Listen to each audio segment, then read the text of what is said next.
This video will show you how to set up your PYNQ-Z2 board to run PYNQ. You will see how to prepare the micro SD card, set the jumpers on the board, insert the micro SD card, connect the USB and Ethernet cables, connect to the board, power on the board and check the status LEDs after boot.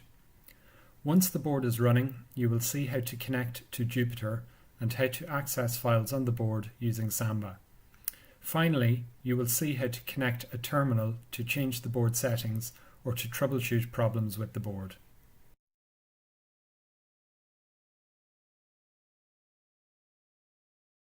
Micro SD cards preloaded with the PYNQ image are available from the PYNQ.io website. If you already have a micro SD card with the PYNQ image, you can skip this step.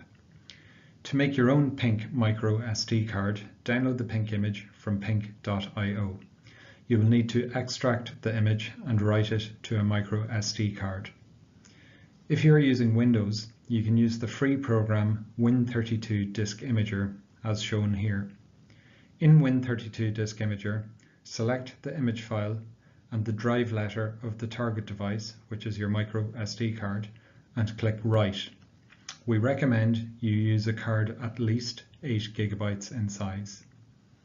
If you're using a Mac or Linux, you can use DD to write the image. You can find full instructions for writing the image in the PYNQ Read the Docs. You can find the link to the PYNQ Read the Docs on the PYNQ.io website.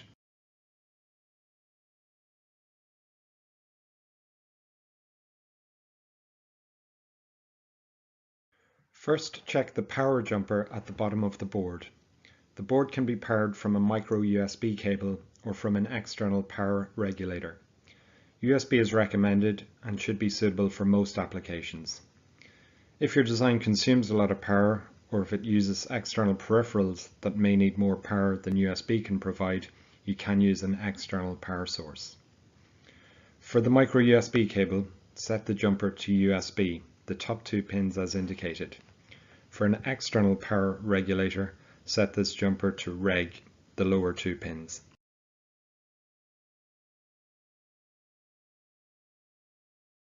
Set the boot mode jumper to SD to configure the board to boot from the micro SD card. Take your micro SD card loaded with the PYNQ image and insert it into the micro SD slot on the back of the board. Turn the board over and insert the card as indicated. The socket is spring loaded, so push the card in until you feel it click into place. The board can be powered by USB or from an external power regulator. If you are using an external regulator, make sure to set jumper JP5 to Reg. The board can accept between 7 and 15 volts. A 12 volt supply is recommended.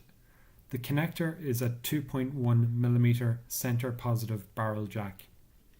The USB cable can also be used to connect a terminal from your computer to the board for debug purposes. It is recommended that you power the board via USB when you first set up the board. Connect a micro USB cable as indicated. The other end of the USB cable can be connected to your computer, or if you do not need a terminal, to a USB plug or even a USB battery. If you use a laptop to power the board, make sure the port is not set in low power mode. Connect the Ethernet cable as indicated.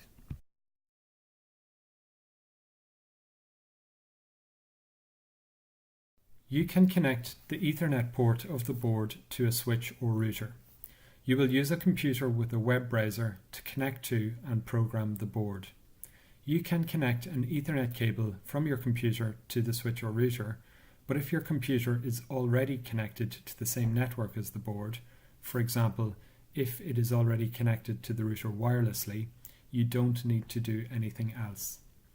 As previously mentioned, you will need to power the board.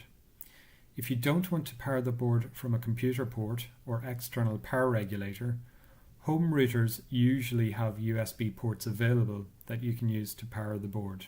You could also use a USB plug. You can also connect the board directly to the Ethernet port of your computer. With a direct connection to your computer, the board will not have internet access. You will be able to use PYNQ, but you will not be able to update your board or install new packages. If you connect directly to your computer, you will need to manually configure your board to have a static IP. In your browser, you will need to connect to the IP address of the board rather than the board host name. To configure your network connection in Windows, go to the Network and Internet section in the control panel. Select your Ethernet connection, select Properties, select Internet Protocol version 4 and select Properties.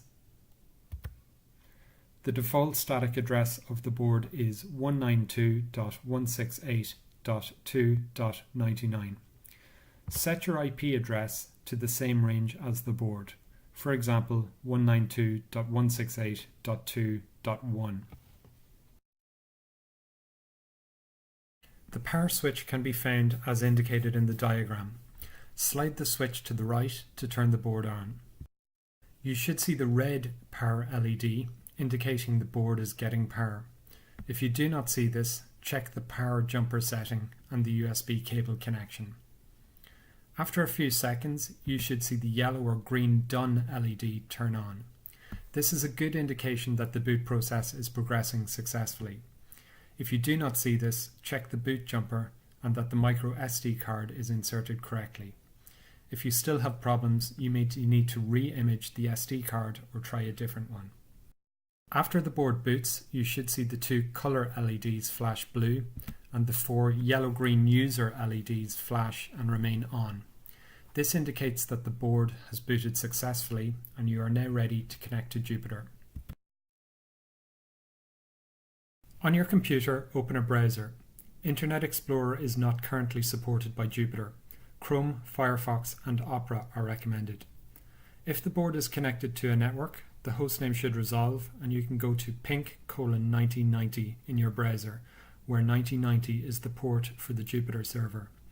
When the board is connected to your network for the first time, it may take some time for the hostname to resolve.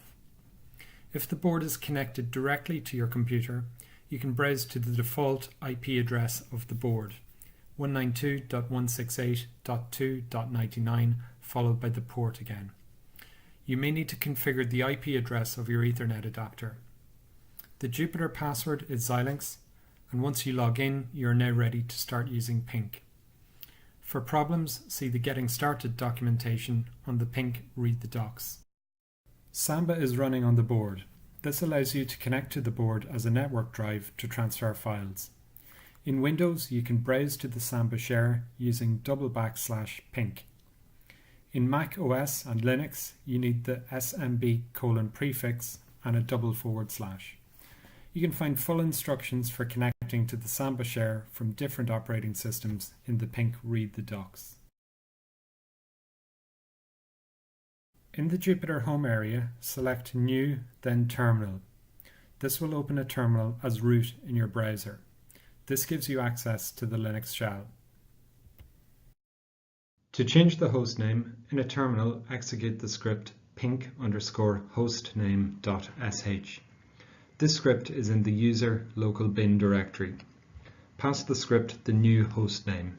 This should be a unique name on your network. You will be prompted to restart the board. You can do this by running shutdown-r now. In the Jupyter terminal, you are already running as root, so you don't need to use sudo.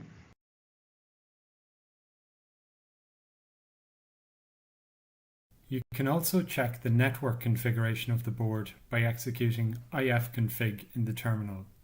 You can check ETH0 for the dynamic IP address and ETH0:0 for the static IP address. You can also connect a terminal using the USB cable. This is useful if you can't connect to the board using a browser. You need to have or install a terminal emulator. For Windows, PuTTY is one example and is available as a free download. You need to know the COM port of the board. In Windows, you can find this in the Device Manager under Ports. The COM port number will be listed after the USB serial port device. in this case COM7. Launch PuTTY, select Serial as the connection type. Enter the COM port number and set the speed to 115/200. Click Open to launch the terminal. For further information and support, see the PYNQ web pages.